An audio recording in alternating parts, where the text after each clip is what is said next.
and welcome again to Autism at Home, brought to you by us at Early Autism Project Malaysia through our non-profit initiative, the Hope Project. I am Emma, and welcome back to Unit 26 on Daily Living Skills. In this final lesson of this series, we will talk about shoes and socks, putting them on and taking them off. Toddlers as young as 2 to 2.5 months old can already be expected to try to put on their shoes as independently as possible.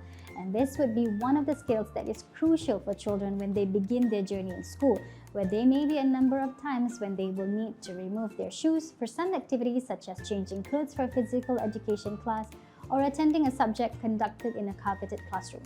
Thereafter, they will need to put them on back again.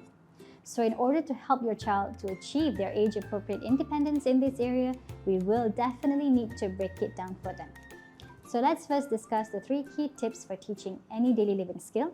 Firstly, the prerequisite skills. We cannot emphasize this enough on how important these skills are to ensure a strong foundation of skills upon which this independence in putting on and taking off socks and shoes will sit. Overall cooperation, to be willing to follow instructions, overall flexibility to tolerate socks and shoes, the ability to imitate, some gross motor and fine motor coordination.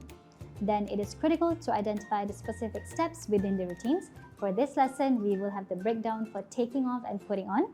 Now, firstly, before we go into socks and shoes, let's just start with slippers or sandals and just get our kiddos to practice putting those on independently. And then for putting on socks and shoes, first, lay the socks and shoes on the floor at a bench. Then they sit on that bench, then to pick up on the sock and put it on their toes and pull it up till it straightens out. Then to pick up the other sock, put it on their toes and pull it up until it straightens.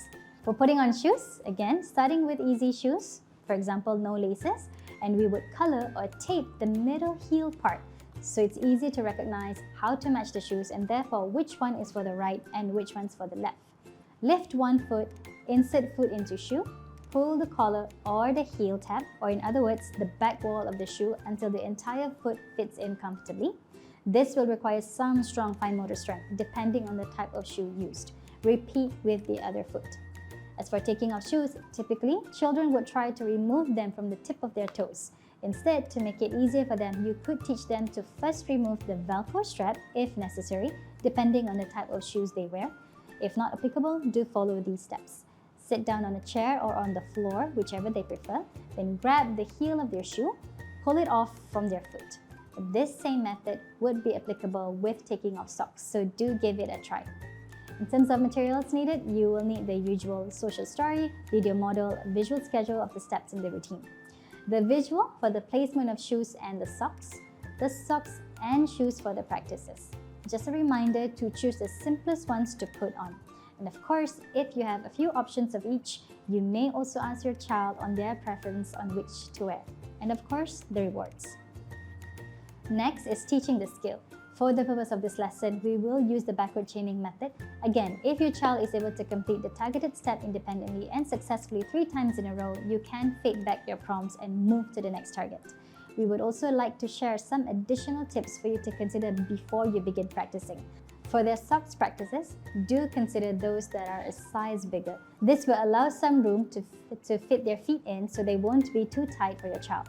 As for the shoes, to make it easier for your child and therefore increasing their chances for success, consider starting with loafers or the type that will only require them to insert their feet fairly easily without necessarily struggling much. Alternatively, you could consider proper shoes with Velcro instead of laces.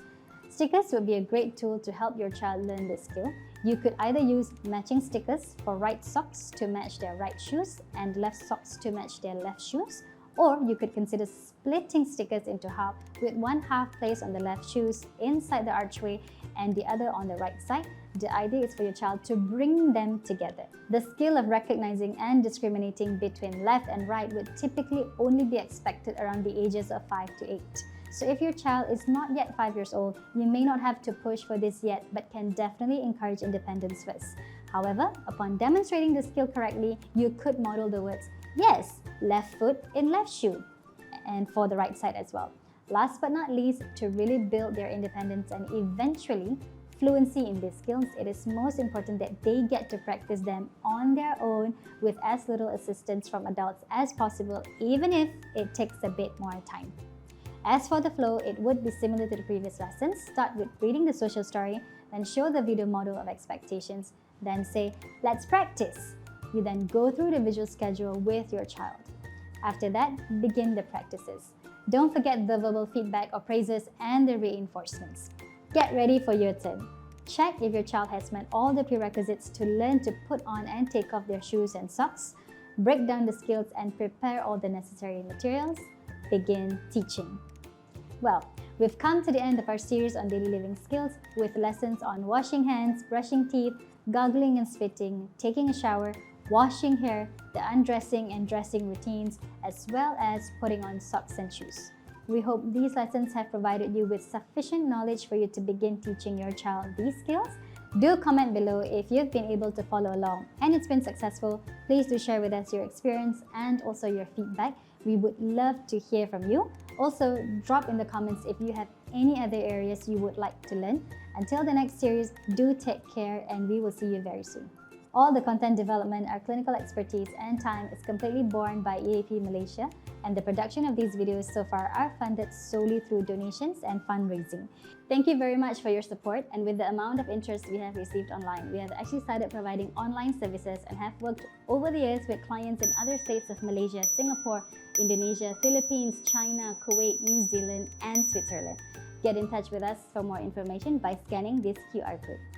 If you haven't already, do check out our online resource platform, Autism at Home, which has all the lesson videos, corresponding articles, and downloadables available for you for free. And stay updated through our social media platforms, YouTube, Facebook, and Instagram. Do click on the subscribe and follow buttons to get more information. Thank you for watching, and we'll see you very soon.